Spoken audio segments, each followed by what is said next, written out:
बनी रहती है। दोस्तों, आज की वीडियो में हम बताएंगे कि आखिरकार वह कौन सी 3 चीजें हैं जो हर पुरुष को अपनी पत्नी के देखनी चाहिए। दोस्तों, एक बार की बात है, किसी गांव में एक आदमी रहा करता था।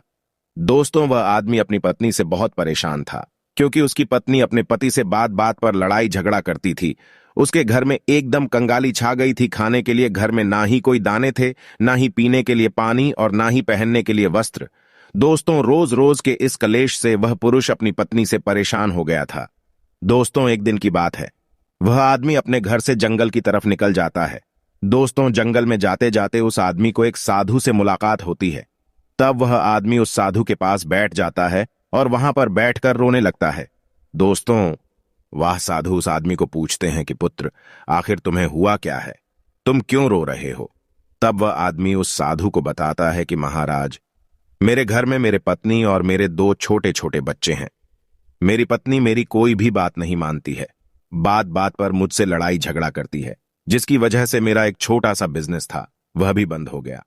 और अब हम घर में दाने दाने के लिए मोहताज है। हमारे घर में खाने के लिए कुछ भी नहीं है, पीने के लिए पानी नहीं है और पहनने के लिए वस्त्र नहीं है। लेकिन मैं अपनी पत्नी को समझाता हूं कि लड़ाई झगड़े ना करें। इसके बावजूद भी वह घर में रोज लड़ाई झगड़ा करती है। इस वजह से मैं बहुत दुखी हूं और बहुत परेशान हूं। इसलिए मैं घर छोड़कर आपकी शरण में आया हूं। दोस्तों, वह साधु महाराज उस आदमी को बोलते हैं कि पुत्र, तुम रो मत। आज मैं तुम्हें ऐसे 3 चीज बताने जा रहा हूं। जो पुरुष अपनी पत्नी की 3 चीजों को देखता है, वह पुरुष अपने जीवन में कभी भी गरीब नहीं रहता है और ना ही उसके घर में कभी लड़ाई झगड़े होते हैं और उसके बिजनेस में तरक्की होती है। दोस्तों, तो वह साधु महाराज उस आदमी को बताते हैं कि मैं तुम्हें जो बातें बताने जा रहा हूं, उन 3 चीजों को गांठ बांध लो। तब वह आदमी उस साधु महाराज की बातें बहुत गौर से सुनता है और साधु महाराज से बोलता है कि प्रभु, आप मुझे जल्द से जल्द बताइए, वह कौन से 3 चीज है जो हर पुरुष को अपने पत्नी की देखनी चाहिए। दोस्तों, तब वह साधु महाराज उस आदमी को एक कहानी सुनाते हैं। तो चलिए दोस्तों, गुरुजी से ही सुनते हैं इस कहानी के बारे में। दोस्तों, किसी नगर में एक सेठ रहा करता था। उस सेठ का बहुत बड़ा व्यापार था। उसके घर में सेठ और उसकी पत्नी रहा करते थे। उस सेठ और सेठानी में आपस में बहुत प्रेम था। उनके घर में कभी भी लड़ाई झगड़ा, किसी प्रकार का कोई अंधा क्लेश नहीं होता था। इसलिए उसके घर में सदैव मां लक्ष्मी का वास रहता था और उनके बिजनेस में दिन दुगनी रात चौगुनी तरक्की होती थी। उन सेठ सेठानी में इतना प्रेम था कि आसपास के लोग उनके इस प्रेम को देखकर जल जाया करते थे। दोस्तों, सेठ और सेठानी के इस प्रेम की मिसाल हर गांव वाले देते थे। ऐसे कर करके उस सेठ और सेठानी की बात उस गांव की राजा तक भी पहुंच जाती है। दोस्तों, जब सेठ सेठानी की बात उस राजा के पास पहुंचती है, तो वह राजा भी उनके प्रेम की मिसाल की तारीफ करते हैं और कहते हैं, हमारे गांव में एक पुरुष और स्त्री ऐसे भी है जिनके घर में कभी भी लड़ाई झगड़ा नहीं होते हैं। उन दोनों में आपस में इतना प्रेम है कि जितना मैं आज तक अपने जिंदगी में कभी भी नहीं देखा। दोस्तों, एक बार की बात है, वह राजा पूरे नगर में ढिंढोरा पिटवाते हैं और कहते, इस राज्य में जितने भी लोग हैं, वो सभी लोग अपने अपने घर में दिया जलाकर रखेंगे। तब राजा की रानी अपने राजा से पूछते हैं कि महाराज, आखिरकार आप सभी के घर में दिया क्यों जलवा रहे हैं? राजा रानी की बात सुनकर रानी को बोलते हैं कि दीपक प्रेम की निशानी होती है। जिसके घर में दीपक जलता है, उसके घर में सदैव ही प्रेम बना रहता है। और मैं चाहता हूं कि जो प्रेम सेठ और सेठानी के बीच में है, वही प्रेम हमारे इस नगर में, हमारे इस राज्य में हर पति और पत्नी के बीच में हो। इसलिए मैं हर घर में दीपक जलाना चाहता हूं। दोस्तों, राजा की सैनिक पूरे नगर में ढिंढोरा पीटते हैं और बोलते हैं, सभी के घर में दीपक रात भर जलना चाहिए। दोस्तों, राजा की बात मानकर सभी नगरवासी अपने अपने घर में दिया जलाते हैं। लेकिन जैसे ही आधी रात होती है, सभी के घर के दीपक बुझ जाते हैं। लेकिन उस सेठ और सेठानी के घर की दीपक कभी भी नहीं बुझती है, क्योंकि दोस्तों, दीपक प्रेम की निशानी होती है। और जो सेठानी थी, वह अपने घर की दीपक को सदैव जलाए रखती थी, जिससे सेठ और सेठानी का प्रेम बरकरार रहे। लेकिन दोस्तों, जो सेठानी थी, वह अपनी मनमानी काम करती थी। उसका जो मन करता था, वह वही काम करती थी। लेकिन सेठ को इस बात से कभी भी कोई दिक्कत नहीं होती थी, क्योंकि सेठ बहुत समझदार था। वह सोचता था कि यदि मैं अपनी पत्नी को रोक टोक करूंगा, तो घर में बेवजह ही लड़ाई झगड़ा होंगे। दोस्तों, इसीलिए सेठ सेठानी की कई चीजों को और कई बातों को अनदेखा करता था। वह सेठ इसलिए अनदेखा करता था ताकि पति पत्नी में वह प्रेम और व्यवहार बना रहे।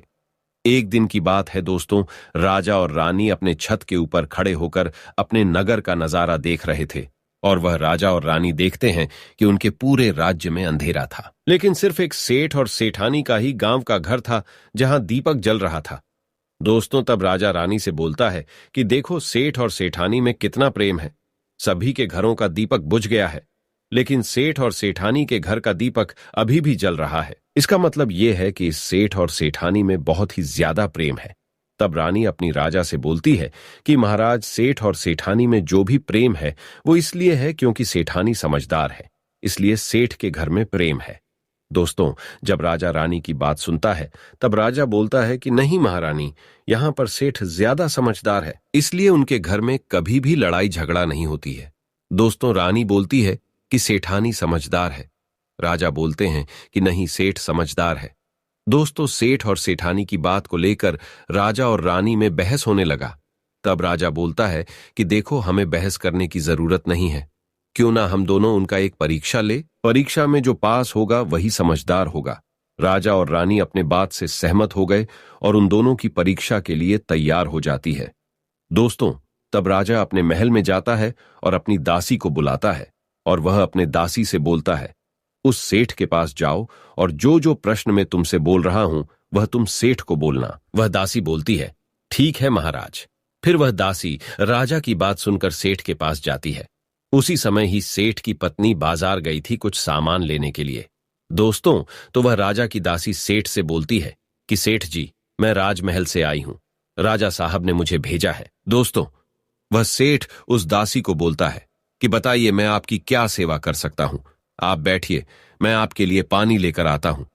तब वह दासी सेठ से बोलती है, नहीं सेठ जी, मैं राजा की दासी हूं, बस आपके पास राजा के समाचार लेकर आई हूं। दोस्तों, तब वह सेठ बोलता है कि ठीक है दासी, आप मुझे बताइए राजा साहब ने क्या समाचार भेजा है मेरे लिए। तो दोस्तों, वो दासी सेठ से बोलते हैं कि सेठ जी, राजा साहब ने मुझे ये बोले हैं, यदि तुम अपनी पत्नी को छोड़ देते हो तो वह तुम्हें खूब सारे हीरे और जवाहर देंगे, तुम्हें राजमहल में एक अच्छे पोस्ट पर नौकरी भी देंगे। लेकिन सेठ राजी नहीं हुए। दूसरी बात, रानी ने राजा से बोला था कि नहीं, सेठ समझदार नहीं है, सेठानी समझदार है। दोस्तों, सेठ और सेठानी के बातों को लेकर राजा और रानी में फिर से कहासुनी होने लगी। तब रानी राजा से बोलती है कि तुमने सेठ की परीक्षा ली है, मैं भी सेठानी की परीक्षा लेना चाहती हूं। तब इससे बात क्लियर हो जाएगा कि सेठ और सेठानी में कौन ज्यादा समझदार है। तो वह राजा रानी को आदेश देता है कि प्रिय, तुम भी एक बार सेठानी की परीक्षा ले लो। तब रानी अपने राजमहल से एक दास को उस सेठानी के पास भेज दिया और अपने दास से बोलती है कि जो मैं तुम्हें बोल रही हूं ये सारी चीजें जाकर उस सेठानी को बोलना। तब राजा का दास उस सेठानी के पास जाता है। इधर से सेठ अपने काम के सिलसिले में कहीं बाहर गया हुआ था, घर पर सेठानी ही अकेली थी। दोस्तों, दास मौका देखकर उस सेठानी के पास पहुंचता है और सेठानी से बोलता है कि सेठानी जी, मैं राजमहल से आया हूं, मुझे रानी साहिबा ने भेजा है। दोस्तों, तब वह सेठनी बोलती है, ठीक है बताइए, किस लिए तुम्हें रानी साहिब मेरे पास भेजा है। दोस्तों, तब वह दास सेठानी से बोलता है कि रानी साहिबा ने बोला है कि यदि तुम अपने पति को छोड़ दोगी तो वह बहुत सारे हीरे जवाहरात देंगे, और अगर तुम अपने पति को मार दोगी तो वह तुम्हें अपने राज्य का आधा हिस्सा दे देंगे। दोस्तों, दास की बात सुनकर सेठानी तैयार हो जाती है और कहती है, ठीक है, यदि रानी साहिबा अपने राज्य की आधा हिस्सा मुझे देंगी तो मैं अपने पति को मार दूंगी। दोस्तों, तब उस राजा का दास उस सेठानी से बोलता है कि मुझे कैसे पता चलेगा कि तुमने सेठ जी को मार दिया है। दोस्तों, तब सेठानी राजा के दास से बोलती है कि मेरे घर में जो दीपक जल रहा है वह तुम्हें दिख रहा है। तब दास बोला, हां दिख रहा है। तब सेठानी उस राजा के दास से बोलती है कि जब मैं अपने पति को मार दूंगी तो मैं यह दिया बुझा दूंगी तो तुम्हें पता चल जाएगा कि मैं अपने पति को मार दिया है। अब वह दास सेठानी की बात सुनकर राजमहल को वापस लौट जाता है और राजा और रानी से यह सारी बात बताता है। सेठानी की बात सुनकर रानी बहुत अचंभित हो जाती है और रानी को स्त्री जाति से नफरत होने लगती है। दोस्तों, तब वह राजा अपने सारे दास दासियों के साथ सारे सैनिकों को बुलाता है और बोलता है, देखो, मैं यह नहीं चाहता हूं कि राजा और रानी के वजह से किसी निर्दोष की जान जाए। तुम ऐसा करो, उस सेठानी के घर जाओ और उस सेठ को सारी बातें बता दो और उस सेठ को बचा लो। दोस्तों, इधर दास और दासी सेठानी के घर पर जाते हैं और सोचते हैं कि सेठानी तो सेठ को रात में मारेगी और दिया भी बुझाएगी। इससे पहले ही हम सेठानी के घर में हमला बोल देते हैं। दोस्तों, इधर रात भी नहीं हुई थी, शाम का समय था और जैसे ही राजा के सैनिक सेठानी के घर पर धावा बोलते हैं तो देखते हैं कि सेठ पहले से ही मरा हुआ है। दोस्तों, तब राजा और रानी के दास दासी उस सेठानी से बोलते हैं, सेठ जी तो मरा पड़ा है, लेकिन सेठ को तो तुम्हें रात में ही मारने के लिए बोला गया था। दोस्तों, तब वह सेठनी उस दास और दासी से बोलती है कि सेठ को तो मुझे मारना ही था, रात में तो मुझे दिया बुझाना था, इसलिए सेठ को तो मैंने दिन में ही जहर देकर मार दिया है। अब मेरा काम है सिर्फ दिया बुझने का। दोस्तों, वह सैनिक उल्टे पांव उस सेठ के घर से राजा के दरबार में भागें जाते हैं और राजा को सारी बातें बताते हैं। दोस्तों, राजा क्रोध से आग बबूला हो जाता है और उसको स्त्रियों से घृणा होने लगती है और वह अपने सैनिकों को भेजता है कि उस सेठानी को बंदी बनाकर लाए। तब राजा के सैनिक उस सेठानी को बंदी बनाकर राजा के राज दरबार में पेश करते हैं। दोस्तों, तब वह राजा उस सेठानी को कारावास में डलवा देता है और वह राजा समस्त स्त्री जाति से नफरत करने लगता है। दोस्तों, वह साधु इस कहानी को गांव के उस आदमी को सुनाता है। तब साधु उस आदमी से बोलता है, अब तुम्हें समझ में आ गया होगा कि स्त्री की वह कौन सी 3 चीजें हैं जो हर कोई पुरुष को देखना चाहिए। वह आदमी साधु से बोलता है कि महाराज, मुझे अभी भी समझ में नहीं आया, स्त्री की वह कौन सी 3 चीजें हैं जो हर पुरुष को देखना चाहिए। दोस्तों, तब वह साधु उस आदमी को बताते हैं कि हर पुरुष को अपने स्त्री के सबसे पहली चीज यह देखनी चाहिए कि वह कहां पर आ जा रही है। दोस्तों, जो पुरुष अपनी स्त्री की यह चीज देखता है कि पत्नी वहां पर आ रही है, वहां पर जा रही है, तो उसके घर में कभी लड़ाई झगड़ा नहीं होते हैं और वह अपनी पत्नी के ऊपर नियंत्रण कर पाता है। दूसरी चीज है, पुरुष को पत्नी के अंदर ये चीज देखनी चाहिए कि उसकी पत्नी के बोलचाल कैसी है, वह अपने पति की इज्जत कर रही है कि नहीं, अपनी पति की बात मान रही या फिर नहीं। जो स्त्री अपने पुरुष की बात नहीं मानती है, अपने पति की इज्जत नहीं करती है, वह अपने पति के साथ कुछ भी कर सकते हैं, जैसे कि उस सेठानी ने उस सेठ के साथ किया था। इसलिए हर पुरुष को अपनी पत्नी की यह चीज देखनी चाहिए।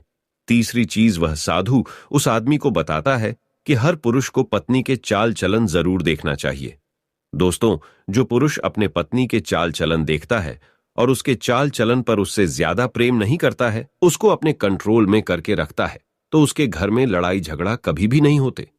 दोस्तों, जो स्त्रियां अपने घर पर मनमानी चलाती हैं और पति की बातों को नहीं मानती है, उनके घर में इस तरीके की मुसीबत आती है। दोस्तों, ये 3 बातें वह साधु महाराज उस आदमी को बताता है और फिर वह आदमी इन 3 चीजों को गांठ बांध लेता है और साधु को प्रणाम करके अपने घर पर चला जाता है। दोस्तों, मैं उम्मीद करता हूं आपको इस कहानी से बहुत कुछ सीखने को मिला होगा। दोस्तों, सच्ची श्रद्धा से कमेंट में जरूर लिखें, हर हर महादेव, राधे राधे देवों के देव, महादेव सदैव आप पर अपनी कृपा बनाए रखे। इस वीडियो को लाइक करें, अपने दोस्तों के साथ शेयर करें और हमें सब्सक्राइब करना ना भूलें।